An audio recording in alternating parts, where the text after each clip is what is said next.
नमस्ते दर्शकों, धर्म संकट चैनल में आपका स्वागत है। एक ऐसा स्थान जहां हम समय से परे भगवत गीता के अमृत सत्यों में विचरण करेंगे। मैं हूं राजेश कुमार खरे और आज हम एक अनूठा सफर करने वाले हैं।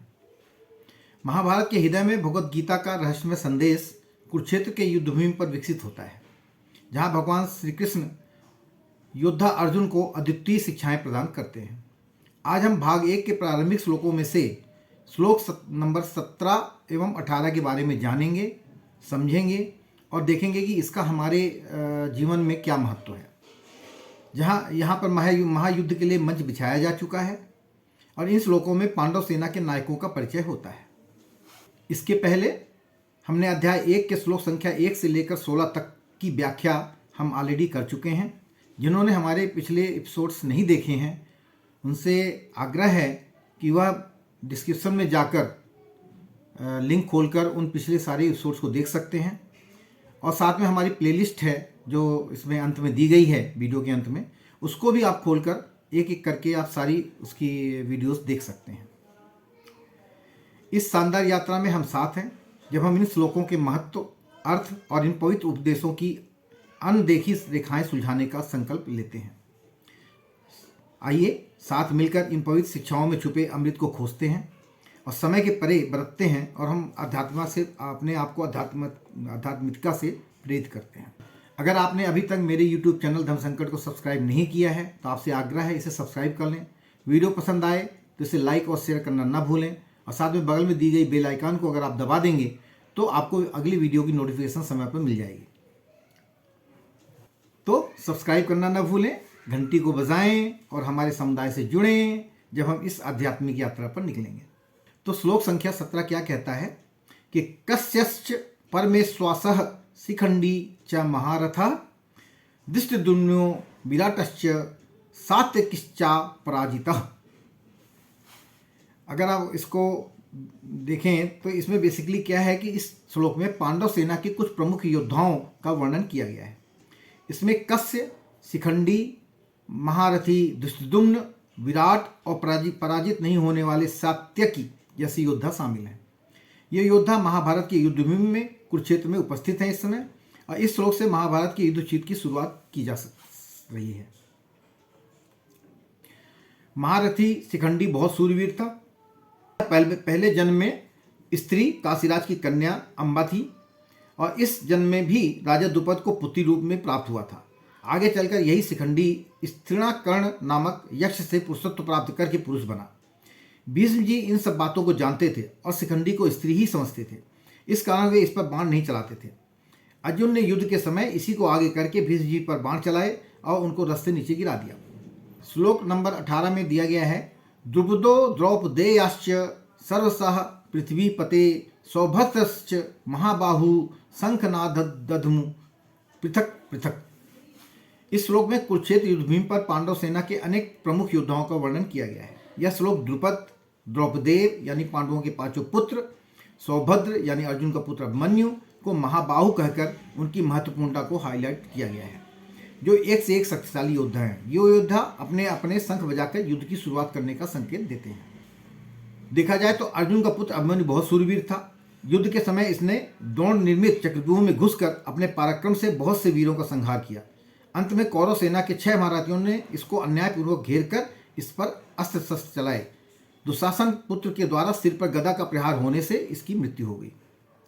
संजय ने शंख वादन के वर्णन में कौरव सेना के सूरवीरों में से केवल भीष्म जी का ही नाम लिया और पांडव सेना के सूरवीरों में से श्री कृष्ण भगवान, अर्जुन, भीम आदि 18 वीरों के नाम लिए।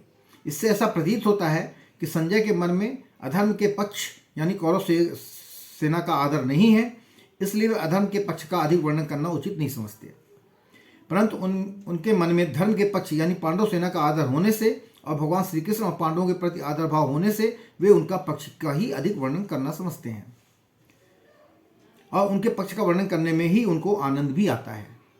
तो देखा जाए चूंकि ये एक धर्मयुद्ध था अन्याय के विरुद्ध, तो संजय जो हैं, जो कि मतलब धृतराष्ट्र के लिए एक प्रकार से आज के टेलीविज़न कह लीजिए, तो उनको दूरदृष्टि प्राप्त थी। तो संजय जो है धृतराष्ट्र को जब ये सब बताते हैं तो कौरवों के सेना में केवल वो भीष्म जी का ही नाम लेते हैं, अन्य लोगों का नाम ज़्यादा नहीं लेते। लेकिन पांडवों की सेना में वो 18 सूरवीरों का नाम लेते हैं। तो वो भी चाहते थे कि भाई पांडव ही इस युद्ध में जीते।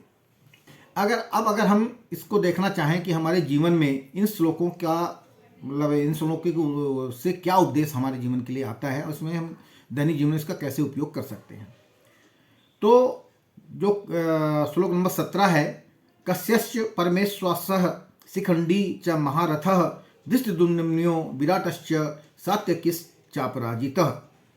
इसका अगर हम सरल ढंग से व्याख्या करें तो इसमें एक तो आता है विभिन्नता का समर्थन, यानी जैसे कि यहाँ योद्धा विभिन्न क्षमताओं के साथ थे, हमारे जीवन में भी लोग अलग अलग हैं।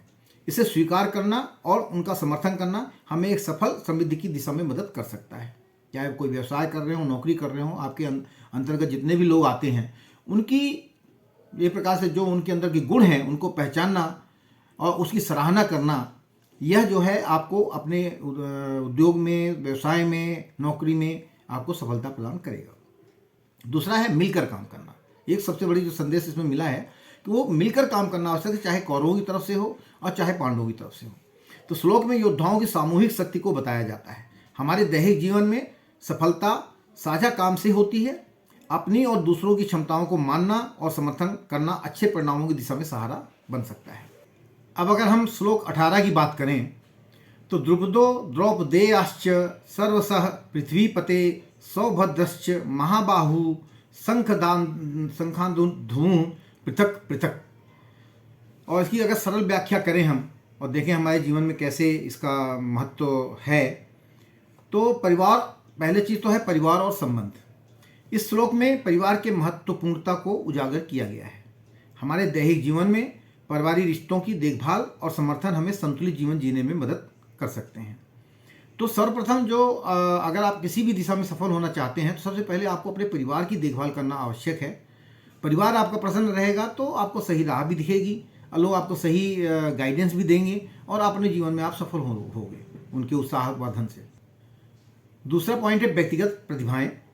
यह श्लोक योद्धाओं के व्यक्तिगतता को सूचित करता है। हमारे जीवन में व्यक्तिगत प्रतिभाओं को मानना और उनको मना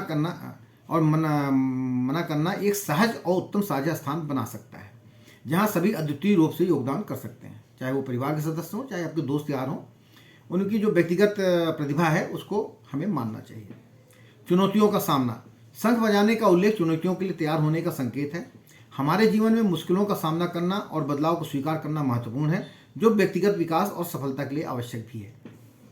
इन श्लोकों के माध्यम से हमें बताया गया है कि विविधता में एकता, सहयोग का महत्व और व्यक्तिगत स्थान की महत्वपूर्णता, यह तीनों हमारे लिए बहुत ही महत्वपूर्ण है। ये हमें साहस और सहनशीलता के साथ चुनौतियों का सामना करने के लिए प्रेरित करते हैं और हमारे दैनिक जीवन में रिश्तों की महत्वपूर्णता को बताते हैं।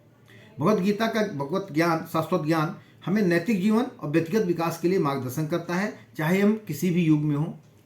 तो दर्शकों, धर्म संकट चैनल पर आज हम सभी को भगवत गीता के आध्यात्मिक शिक्षाओं की इस यात्रा में शामिल होने के लिए बहुत बहुत धन्यवाद। जैसा कि आज हम आज की यात्रा को हम यहीं समाप्त करते हैं। आइए याद रखें कि भगवत गीता का सार समय से परे है। इसकी शिक्षाएं केवल भूतकाल के शब्द नहीं हैं, बल्कि ये हमारे वर्तमान और भविष्य के लिए मार्गदर्शन के प्रकाश हैं। ये पवित्र श्लोक हमें विविधता में एकता, सहयोग में बल और व्यक्तिगत प्रतिभाओं की स्तुति की याद दिलाते हैं। आशा है कि आज का साझा ज्ञान आपके दिल में गूंथा जाएगा और आपके दैनिक जीवन में सकारात्मक परिवर्तनों को प्रेरित करेगा। अगर आपने आज के अन्वेषण में मूल्य पाया है तो न भूलें धर्म संकट चैनल को लाइक करना, शेयर करना और सब्सक्राइब तो अवश्य करें। आपका समर्थन हमें इस समृद्धि भरे सफर को जारी रखने के लिए प्रेरित करता है। नोटिफिकेशन बेल को दबाएं ताकि आप हमारे और भी आध्यात्मिक एपिसोड्स के लिए सजग रह सकें। अगली बार तक भगवत गीता की शिक्षाएं आपके अंतर्निहित ज्ञान, शांति और पूर्णता की ओर मार्गदर्शन करेंगे। शुभम भवतु। सभी मंगल हो आपके लिए। जय भारत, जय सनातन।